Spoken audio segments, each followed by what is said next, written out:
Welcome to our Ottawa Citizen federal election panel. My name's Taylor Blewett. I'm a reporter at the Citizen, and I'm joined here today by Ottawa writers and Ottawa Citizen columnists, Brigitte Pellerin and Mohammed Adam.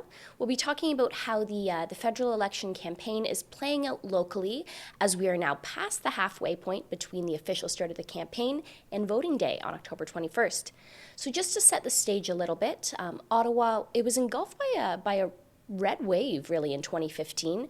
Right now, 7 of the 8 Ottawa area ridings actually have the Liberals as the incumbent party. So I just wanted to start out by asking, with that in mind, are there any ridings or which local races do you think present kind of a challenge to the status quo? Do you think see as particularly competitive or interesting local races?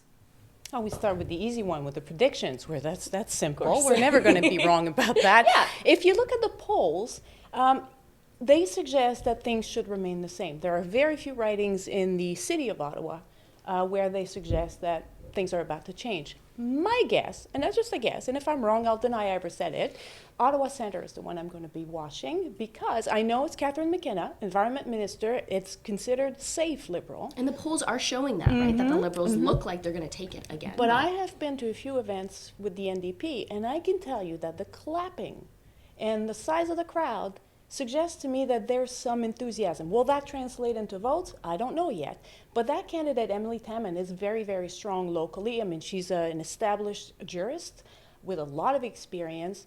And the team behind her, the team that's around her as well, include Sean Menard, who also was an upset last time at the municipal election, and Joel Harden, provincial MPP for Ottawa Centre, who took the riding from a Liberal minister just last year. So if I had to bet, that's where I would bet. Yeah, and you've got to wonder, is it that Taman's campaign has just been so successful at mobilizing their supporters for these kind of events? I guess we'll see, but it's definitely an interesting riding. Well, I don't think Ottawa Centre will be in play. The riding I'm looking at is Kanata-Carleton. I think that's where, if there's going to be a change, and it's a big if, that's where there might be something. I'm also thinking Orleans might be in play, but overall, I think the Liberals are going to win 7 out of 8 again. Yeah, Kanata-Carleton is an interesting one. I know the polls, it's the only riding that 338 Canada polling site has as a toss-up right now. We've also seen leader visits, actually. Both Andrew Scheer was in Kanata-Carleton to campaign with the Conservative candidate, Justina McCaffrey. Yes. Prime Minister Justin Trudeau, before the actual campaign started, he had made a visit for a fundraiser in the riding. There, yes. So we are seeing it's something that's getting attention from the parties at the national level. Yes, and you see, the thing is, the riding provincially, well, it's changed. It has different shapes. But the riding has voted provincially Conservative for quite a long time in its different incarnations. So my sense is, if something is going to change in Ottawa, it will be Kanata-Carleton. That's where I think something will happen. Other than that, I think the Liberals will win here and the same across the river. And I'd like to look now at some of the local promises that Ottawa candidates have actually made during the campaign so far. So, I'm not talking about when a candidate calls a press conference and just reiterates a national platform promise, because we do see that with some frequency. I'm talking about when a candidate comes out and says, on this very specific local file, local issue, this is what I would do if elected to make a difference for constituents in my riding, for the city of Ottawa, and all of that. So have any of those promises really captured your attention? Now, I've been reading your coverage of the election, and you're much closer to it than I am, but when we talk about local issues and local promises on local issues, I haven't seen that much that really made me step back and say, oh, that was interesting. I know Catherine McKenna made a promise to expand the Bayview Yards, which is an entrepreneurial hub near the Ottawa River. There's a candidate from Maxime Bernier's party in Ottawa Vanier who's promised to make the opioid crisis a priority. Now, he doesn't really have a lot of chances in that writing, but that still was interesting. And in Ottawa West Nepean, the Conservative candidate, Mr. Abdi, also promised to make community safety and gun issues a priority. He's a cop. He understands these issues. To him, that's very close to his heart, and he's promised to make that. Other than that, I haven't really seen very much that's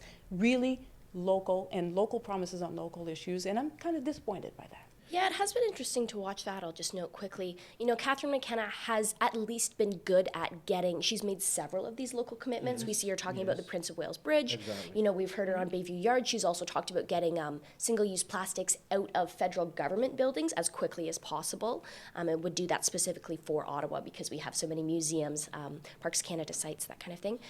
But if the other candidates are making a lot of local promises, I'm either hearing about them when I ask them directly in conversations and interviews, they're not announcing them. I'll maybe hear them come up at debates, or they're just not getting them out to the media anyways, because I really haven't heard of a lot. No, the difficulty is if you are a candidate, if you are a parliamentarian, seriously, you have very little influence in making promises. I mean, you make promises, you have to convince your colleagues, you have to convince the government. So I think, when people make these promises, I take them with a pinch of salt because delivering is very difficult. But there are certain things I think they can do. I think one of the problems we've had in Ottawa is that in the last 4 years, we haven't had a strong local caucus, party caucus. We haven't had a strong one. So it's difficult. The way you can do is if all of you come together. Like, Baird in his time did, during the McGuinty days, there were people who did that. So I don't put a lot of, anything on people making promises. But I think there are few that they can deliver. McKenna's $10 million for Prince of Wales. Yes, that is something she can deliver. Something on LeBreton Flats. That is something, if they come as a group, if the MPs, and it could be both conservative and liberal, and maybe if the NDP wins some seats. So the thing is something like LeBreton Flats, something like funding for Stage 3 LRT. These are things that if people talk about them and they come together, I think they can deliver. And it's interesting you bring up LeBreton Flats. Actually, Emily Tamman had a press conference a day or two ago where she actually put forward, and it ties to the national platform and that the NDP are focusing on these community benefits plans and agreements. But she said she'd like to see that for LeBreton Flats. So that was another example of another candidate who is stepping out there and is talking about local issues. But I'm surprised, and it leads nicely into my next question, that we haven't heard more about LeBreton Flats from the local candidates. Yes. Now, are there other local issues, local themes that haven't really been on the agenda that you think should be? Absolutely. My big one is moving federal jobs out of the core into outlying areas, Orleans, Manotick even, Riverside South, Barrhaven. All these areas could have more federal jobs that would take people out of the roads, everybody trying to get downtown at 9 a.m. Maybe we could reduce that problem. I know DND has already made an effort that way with their West End campus. However, and these two are connected, we should talk about making sure that we have transit available in place before people start realizing that they have to play Hunger Games for parking. So to have a comprehensive plan to try and make those jobs be closer to where people want to live, especially if they have young families. A lot of people want to be in the suburbs. Fair enough, they should have the right to do that. Why not bring some of those jobs closer to them? They don't all have to be downtown. And it's interesting because actually in Pontiac, so over on the Quebec side, I know the Conservative candidate very recently, it was possibly even in the last week, he did make the announcement that I want a more of a redistribution of federal jobs. I would like to see more people working in Pontiac as opposed to everyone driving into the kind of the downtown Hull area. I've also heard, mention out in Carleton with the Liberal and the Conservative there, Pierre Poilievre and Chris Rogers. They've both talked about, ensuring that the infrastructure as far as internet is there to allow more people to work at home as federal public servants. So the conversation is happening a little bit, but it definitely is not. It could be more. Absolutely. That would be an easy thing for them to talk. The difficulty is for some of these things to become reality, they have to be government priority. And the government really moving jobs, it's not something governments, they talk about it. They've talked about this for years, especially for Orleans. And it never happens because it's not something the government is interested in. And I think our local MPs just can't convince cabinet or maybe the prime ministers, not just one, that this is a top priority. I mean, it took years for the RCMP to move to Nepean, right? And it came because they just outgrew their campus, the old campus. So some of these things are very difficult to deliver. People talk about them because during elections they have to say something. So they say these things. But once in government, the governments look at things and they say, well, this is our priority, this is our priority. These things don't really matter, and it's difficult to get them. But what if we tied it into, climate change? Fighting climate change by moving jobs closer to people so people don't have to commute instead of 15 kilometers a day, they could commute for 3 kilometers a day, reducing that much times 1,000 or several thousand people. How much CO2 emissions do you get rid of by having people work closer to where they live? Now well, that could become a priority. We all say we care about the environment. And that's why I talk about LRT stage 3, right? Because that would be a big part of the fight against climate change, right? But I'm not hearing some of these MPs talking about transit in that regard, because transit is a local thing, right? It's a local issue. It's also a provincial issue.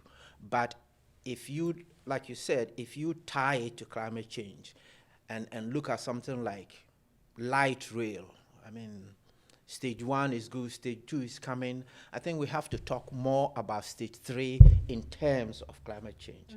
And that is the way we're going to get something going. And speaking of transportation, one of the other things that I was expecting to hear more from this campaign, but I really haven't yet, was in the last Liberal budget, we heard them bring up the idea of another interprovincial crossing.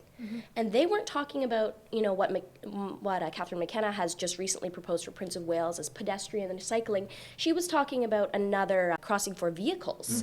That hasn't come up at all, and that was hugely contentious when that was proposed a couple of years ago and was eventually shelved, was revived. Haven't heard anything about it. Does that surprise you? Is that something you were looking for? Or? No, it doesn't surprise me, because there is no local agreement on a bridge. There just isn't. So if you don't have local consensus, there's no reason for the federal government to step in. The NCC has tried, to its credit, on bridges.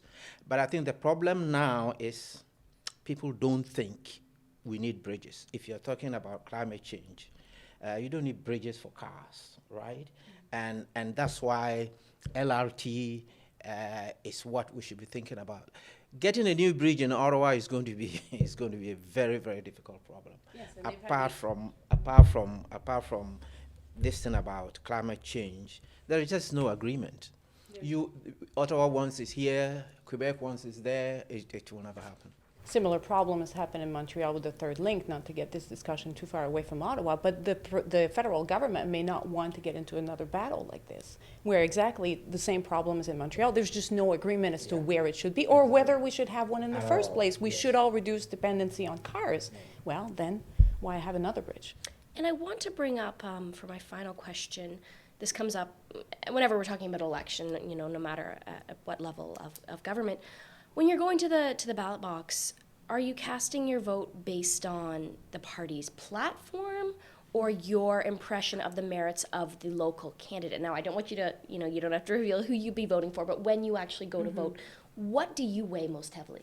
Do I have to answer what I should do or what I actually do? I would say let's hear, keep it real. What do you actually do? To me, the national leader weighs in a great leader. deal. Yes, the Okay. leader I want, because in our system, theoretically, the MP should have more power than they do. In practice, they don't, or they don't use that power. So the leader becomes, as prime minister, becomes much more powerful, much more influential. And so I want to know about the character of that person. That to me matters a lot. And so that's what I'll be looking at, and I've been looking at throughout this campaign so far. And this is how I tend to base my vote. But it's also true, I don't want to say that local candidates don't matter. They do, but not as much as the character of the leader because of the consequences. Well, generally, people vote for parties and not candidates. Candidates, if you talk to the experts, a good candidate brings about what? It's worth about 5-6% of the vote. So it's all about the party And I look at the party platform. What is this party offering for the future? That's what I look at. And if I like what they are offering, and I'm also interested in what the party is doing in foreign affairs. I have an interest in foreign affairs, so I like to see beyond the domestic issues, what are they offering internationally, and that helps how I vote. So we'll leave it at there. Thank you both so much for joining us. I'll end with a reminder about how viewers can vote. So at your local polling station on October 21st, you can also vote on advanced polling days at an Elections Canada office, or you can register to vote by mail. Find out more information about all of this on the Elections Canada website.